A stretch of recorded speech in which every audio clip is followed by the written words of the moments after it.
ವೀಕ್ಷಕರೇ, Patil news alert ಸುದ್ದಿ ಚಾನೆಲ್ಗೆ ಸ್ವಾಗತ ಸುಸ್ವಾಗತ. ಅತ್ಯುನ್ನತ ನೌಕರರನ್ನ ಹೊಂದಿರುವ ಮಾದರಿ ಗ್ರಾಮ ಎದ್ದಲದಿನ್ನಿ. ದುರಂತ ಸರ್ಕಾರಿ ಶಾಲೆಗೆ ಮಕ್ಕಳಿಲ್ಲದೆ ಬೀಗ. ಛಲವಿದ್ದರೆ ಏನನ್ನಾದರೂ ಸಾಧಿಸಬಹುದು, ಗುರಿ ಇದ್ದರೆ ಏನನ್ನಾದರೂ ಆಗಬಹುದು ಎಂಬುದಕ್ಕೆ ಅಕ್ಷರಶಃ ಎದ್ದಲದಿನ್ನಿ ಗ್ರಾಮವೇ ಇದಕ್ಕೆ ಸಾಕ್ಷಿ ಎಂಬಂತೆ ಮಸ್ಕಿ ತಾಲೂಕಿನ ಎದ್ದಲದಿನ್ನಿ ಎಂಬ ಪುಟ್ಟ ಗ್ರಾಮವು ಇದಕ್ಕೆ ಹೊರತಾಗಿಲ್ಲ. ಇಲ್ಲಿ ಅತ್ಯುನ್ನತವಾದ ಹುದ್ದೆಯನ್ನು ಹೊಂದಿರುವ ಗ್ರಾಮವಾಗಿದೆ. ಮುಖ್ಯವಾಗಿ ಈ ಊರಲ್ಲಿ ಜಿಲ್ಲಾ ಪೊಲೀಸ್ ವರಿಷ್ಠಾಧಿಕಾರಿಗಳು, ಎಸ್ಪಿ, ಸರ್ಕಲ್ ಇನ್ಸ್ಪೆಕ್ಟರ್, ಖ್ಯಾತ ಮಕ್ಕಳ ತಜ್ಞರು, ತಾಲೂಕು ಆರೋಗ್ಯ ಅಧಿಕಾರಿಗಳು, ವಕೀಲರು, ಇಂಜಿನಿಯರ್ಸ್ ಹೀಗೆ ಹಲವು ಉನ್ನತ ಹುದ್ದೆಗಳನ್ನು ಹೊಂದಿರುವ ಪುಟ್ಟ ಗ್ರಾಮ ಗೆದ್ದಲದಿನ್ನಿ. ಈ ಒಂದು ಗ್ರಾಮ ತಾಲೂಕಿನ ಸ್ಪರ್ಧಾರ್ಥಿಗಳಿಗೆ ಸ್ಫೂರ್ತಿ ಮತ್ತು ಮಾದರಿ. ಆದರೆ ದುರಂತವೆಂದರೆ ಇಲ್ಲಿನ ಸರ್ಕಾರಿ ಶಾಲೆಯ ಮಕ್ಕಳ ಸಂಖ್ಯೆ ಇಲ್ಲದೆ ಕಳೆದ 4 ವರ್ಷಗಳಿಂದ ಮುಚ್ಚಲಾಗಿದೆ. ಇಲ್ಲಿಯ ಜನರು ಮಾತನಾಡಿ, ನಮ್ಮ ಊರಲ್ಲಿ ಅಧಿಕಾರಿಗಳು ವಿವಿಧ ಇಲಾಖೆಯಲ್ಲಿ ಅತ್ಯುನ್ನತ ನೌಕರಿ ಮಾಡುತ್ತಾರೆ, ಅದೊಂದು ಖುಷಿ ಹಾಗೂ ಹೆಮ್ಮೆಯ ವಿಚಾರ. ಆದರೆ ನಮ್ಮ ಗ್ರಾಮ ಮುಖ್ಯವಾಗಿ ಶಾಲೆಯಿಂದ ವಂಚಿತ ಮತ್ತು ಕೆಲ ಮೂಲಭೂತ ಸೌಲಭ್ಯಗಳಿಂದ ಕುಂಠಿತಗೊಂಡಿದೆ.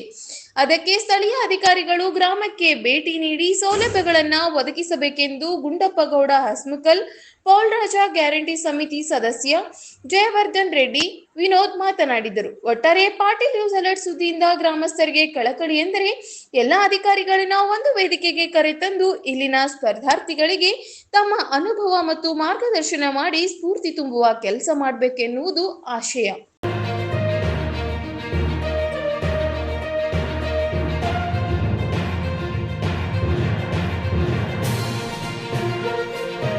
ಇಬ್ಬರು, ಒಬ್ಬತ್ತ ರಾಯಚೂರು ಮಲೇಶ್ವರ ಡಾಕ್ಟ್ರು, ಒಬ್ಬತ್ತ ರುದ್ರಗೋಡ್ ಗೌರ್ಮೆಂಟ್ ಡಾಕ್ಟ್ರು, ಆಮೇಲೆ ಅಮರ್ನಾಥ್ ರೆಡ್ಡಿ SP, ನಾಗರೆಡ್ಡಿ CPI ಇದ್ದಾರೆ. ಏನು ಇಷ್ಟೆಲ್ಲ ಇದಾರ ನೋಡ್ರಿ. ಎಲ್ಲರೂ ಕೂಡ ಸರ್ಕಾರಿ ಶಾಲೆ, ಎಲ್ಲರೂ ಸರ್ಕಾರಿ ಶಾಲೆಗೆ ಓದಿದ್ದಾರೆ. ಈಗೇನು ಮಾಡ್ಯಾರ, ಮತ್ತು ಸರ್ಕಾರಿ ಶಾಲೆ ಹುಡ್ರು ಕಮ್ಮಿ ಆದಾಗ ಜಂಗ್ರಳಿಗೆ ಒಂದು 10-12 ಹುಡುಗರು ಎದ್ಲಿನಾಗ, ಆ ಕಡೆ ಒಂದು ಜಂಗ್ರಳಿಗೆ ಒಂದು 5-6 ಮಂದಿ ಹೋದ್ರು, ಈ ಕಡೆ ಒಂದು 10-12 ಹುಡುಗರು ಬಂದಕ್ಕೆ ಶಾಲೆ ಬಂದಾಗ್ಬಿಡ್ತು ನೋಡಿ ಸರ್. ಈ ಮೂರಲ್ಲಿ ಅತ್ಯುನ್ನತ ಇರ್ತಕ್ಕಂಥ ಒಂದು ಹುದ್ದೆಗಳಿದ್ದಾರೆ. ನಿಜವಾಗ್ಲೂ ನಮ್ಗೆ ಎದ್ದಿನಂದರೆ ಸುತ್ತಮುತ್ತಳಿ ಒಂದು ಸ್ಫೂರ್ತಿ ಇರ್ತಕ್ಕಂಥ ಒಂದು ಊರು. ಯಾಕಂದ್ರೆ ಇವತ್ತು IPS ಅಧಿಕಾರಿ ನಿಮ್ಮ ಸೋದರ ಇದ್ದಾರೆ, CPI ಇದ್ದಾರೆ, ಆಮೇಲೆ ಖ್ಯಾತ ಮಕ್ಕಳ ತಜ್ಞರು ಇದ್ದಾರೆ, ಲಿಂಗಸೂರಲ್ಲಿ ವೈದ್ಯರು ಇದ್ದಾರೆ, ಮತ್ತು ಅನೇಕ ವಕೀಲರು ಇದ್ದಾರೆ. ಇಂಥ ಒಂದು ಹುದ್ದೆ ಹೊಂದಿರತಕ್ಕಂಥ ಈ ಒಂದು ಊರಿನಲ್ಲಿರ್ತಕ್ಕಂಥ ಅನೇಕ ನೀವು ಗ್ರಾಮಸ್ಥರಾಗಿ, ಯಾಕಂದರೆ ಈಗ ಮಕ್ಕಳಿಗೆ ಒಂದು ಯುವ ಪೀಳಿಗೆಗೆ ಅವರೆಲ್ಲ ಕರೆಸಿ ಒಂದು ಸಭೆ ಸಮಾರಂಭ ಮಾಡ್ಬೋದಲ್ಲ, ಯಾಕಂದ್ರೆ ಯುವಕರಿಗೆ ಸ್ಫೂರ್ತಿ ಆಗ್ತಾ ಅಂತ ಒಂದು ಕಾರ್ಯಕ್ರಮ ಏನು ಮಾಡ್ಬೇಕಂತ ಅನ್ಕೊಂಡ್ರಿ. ಮತ್ತು ನಿಮ್ಗೆ ಹೇಳಿವ್ರಿ, ಹಂಪನಗೌಡ್ರಿಗೆ ಏನು ಹೇಳಿವ್ರಿ, ಒಂದು ಸ್ವಲ್ಪ ಟೈಮ್ ಅಂತಾರೆ. ಇವರು ಸ್ವಲ್ಪ ಈಗ ತಿಂಗಳು ಮೇದಾಗನೇ ಮಾಡಮ್ಮ ಅಂತ ಹೇಳ್ಯಾರ. ಮಾತಾಡಿವಿ, ಮೇದಾಗ ಮಾಡಮಪ್ಪ ಅಂತ ಹೇಳಿವಿ. ನಾವು ರುದ್ರಗೋಡ್ ಡಾಕ್ಟರ್ಗೆ ಹೇಳಿವಿ, ಮಲೇಶ್ವರ್ಗೆ ಹೇಳಿದ್ವಿ, ಅಧ್ಯಕ್ಷರಿಗೆ ಹೇಳಿದ್ವಿ, ಮಾಡಮ್ಮ ಅಂತ ಹೇಳ್ಯಾರ. ನೋಡಮ್ಮ, ಯಾಕಂದ್ರೆ ನಮ್ಮ ಗ್ರಾಮದಲ್ಲಿ ಸುತ್ತಮುತ್ತ ಇಂಥ ಒಂದು ಉದ್ಯೋಗ ಇದ್ದಾರೆ, ನಾವು ಯಾಕೆ ಆಗ್ಬಿಡೋ ಅಂತಕ್ಕಂಥ ಒಂದು ಸ್ಫೂರ್ತಿ ಬರುತ್ತೆ. ಅದಕ್ಕಂತ ಒಂದು ಕಾರ್ಯಕ್ರಮ ತಾವು ಬೇಗನೆ ಮಾಡಿದ್ರೆ ಒಂದು ಅನುಕೂಲ. ಇಲ್ಲ, ಮಾಡೋಣ ಸರ್, ಮಾಡೋಣ ಡಾಕ್ಟರ್ ಮಾಡಮ್ರಿ. ಮುಂದಿನ ತಿಂಗಳ ಇಟ್ಕೊಂಡಿವ್ರಿ ಎಲ್ಲ ನೋಡಮ್ಮ ಅಂತೇಳಿ. ಇದು ಶಾಲೆ ಸ್ಕೂಲ್ ಚಾಲೋ ಹೊತ್ತಿಗೆ ಮಾಡಮ್ಮ ಅಂತ ಹೇಳಿದ್ವಿ. ನಿಮ್ಮ ಹೆಸರು ಸರ್? ನಮ್ಮ ಹೆಸರು ಪೌಲ್ರಾಜ್ ಅಂತ, ಗ್ಯಾರಂಟಿ ಮಸ್ಕಿ ತಾಲೂಕು ಗ್ಯಾರಂಟಿ ಯೋಜನಾ ಅನುಷ್ಠಾನ ಸಮಿತಿ ಸದಸ್ಯರು. ನಮ್ಮೂರಲ್ಲಿ ಶಾಲೆ ಮುಚ್ಚಿದೆ ಅಂತ ಅನ್ನೋದಕ್ಕಿಂತ ನಮ್ಮೂರಲ್ಲಿ ಶಾಲೆಯಲ್ಲಿ ಓದೋ ಮಕ್ಕಳು ಎಲ್ಲರೂ ಇವತ್ತು ಶ್ರೀಮಂತರು, ಬಡ ವರ್ಗದವರು, ಮಧ್ಯಮ ಎಲ್ಲರೂ ಪ್ರೈವೇಟ್ ಖಾಸಗಿ ಶಾಲೆ ಓದೋದ್ರಿಂದ ಇದರಿಂದ ಆಟೋಮೆಟಿಕ್ಕಾಗಿ ಸ್ಟ್ರೆಂತ್ ಕಡಿಮೆ ಆಗಿದೆ. ಮತ್ತು ನಮ್ಮ ಪಕ್ಕದಲ್ಲಿ ಬಸವಣ್ಣ ಕ್ಯಾಂಪ್ ಅಂತ ಇದೆ, ಅಲ್ಲಿನೂ ಸ್ಟ್ರೆಂತ್ ಕಡಿಮೆ ಇದೆ. ಹಾಗಾಗಿ ಶಾಲೆ ಮುಚ್ಚಿದ್ರೆ ಅನ್ನೋದಕ್ಕಿಂತ ನಾವು ನಮ್ಮ ಮಕ್ಕಳನ್ನ ಇಲ್ಲಿ ಓದಿಸ್ತಾ ಇಲ್ಲ ಅನ್ನೋದು ಇಲ್ಲಿ ಪ್ರಮುಖ ಪ್ರಶ್ನೆ. ಪೋಷಕರು ನಮ್ಮ ಶಾಲೆ ಉಳಿಬೇಕು, ನಮ್ಮ ಶಾಲೆಯಲ್ಲಿ ಮಕ್ಕಳಿಗೆ ಇನ್ನೊಬ್ಬರಿಗೆ ಒಂದು ಯಾವುದೋ ಮುಖ್ಯ ಅಡುಗೆಯವರಾಗುತ್ತೆ, ಅಡುಗೆ ಸಹಾಯಕರು, 1-2-3 ಉದ್ಯೋಗಗಳು ಒಂದು ಶಾಲೆಯಲ್ಲಿ, ಒಂದು ಊರಿನಲ್ಲಿ ಶಾಲೆ ಇರೋದ್ರಿಂದ ಕೆಲವು ಉದ್ಯೋಗಗಳು ಸೃಷ್ಟಿ ಆಗ್ತವೆ.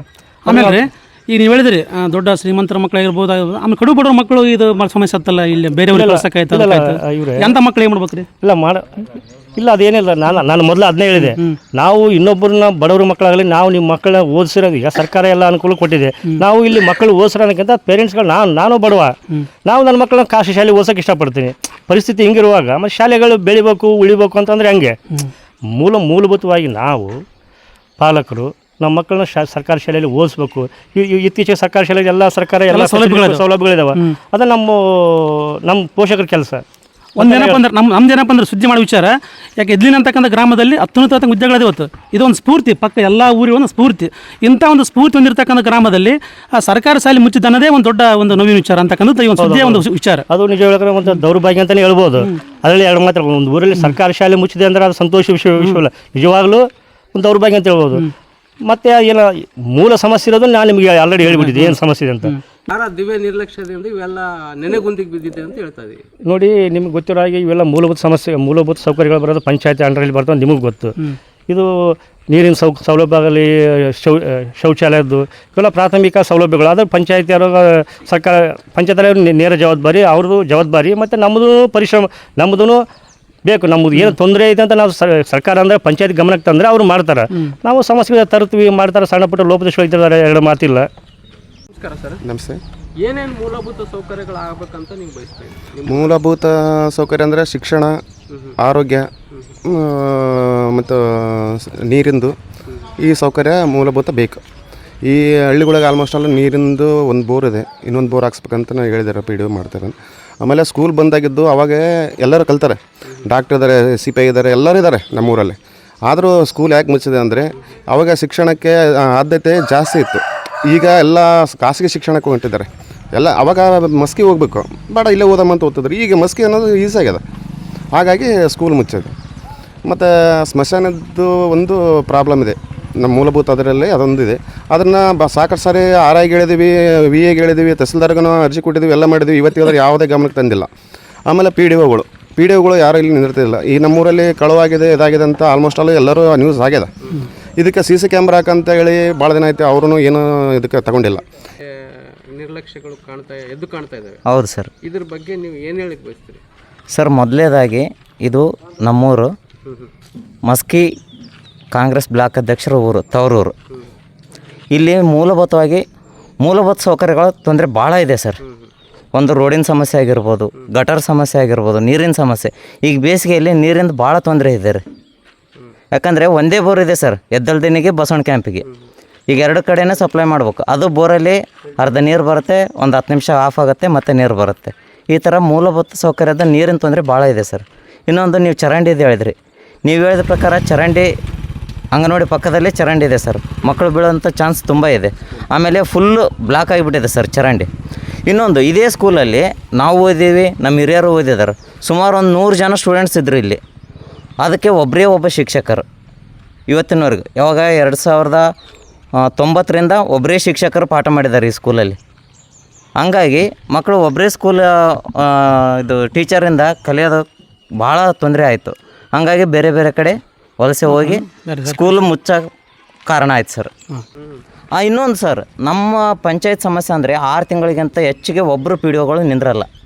ಅವ್ರು ಬಂದು ಎಲ್ಲ ತೊಗೊಳೋದ್ರಾಗ 6 ತಿಂಗಳು ಮುಗಿದೋಗುತ್ತೆ, ಟ್ರಾನ್ಸ್ಫರ್ ತೊಗೊಳ್ತಾರೆ, ಬೇರೆ ಹೋಗುತ್ತಾರೆ. ಹಿಂಗಾಗಿ ಮೂಲಭೂತ ಸೌಕರ್ಯಗಳು ಎಲ್ಲಿ ಸಿಗ್ತಾವೆ ಸರ್ ಜನರಿಗೆ? ಇನ್ನೊಂದು ಸರ್, ಹೈಟೆಕ್ ಶೌಚಾಲಯ ಇದೆ. ಸುಮಾರು 10 ವರ್ಷ ಆಯ್ತು ಸರ್ ಅದು ಕಟ್ಟಿ. ಇವತ್ತಿನವರೆಗೆ ಅದಕ್ಕೆ ನೀರಿಂದು ಸಪ್ಲೈ ಆಗಲಿ, ನಳಗಳಾಗಲಿ ಏನೂ ಇಲ್ಲ ಸರ್. ಅದು ಯೂಸ್ ಇಲ್ಲ. ಕೋಟ್ಯಾಂತರ ರೂಪಾಯಿ ಹಣ ವೇಸ್ಟ್ ಆಯ್ತು, ಲಕ್ಷಾನುಗಟ್ಟಲೆ ಹಣ ವೇಸ್ಟ್ ಆಯ್ತು ಸರ್.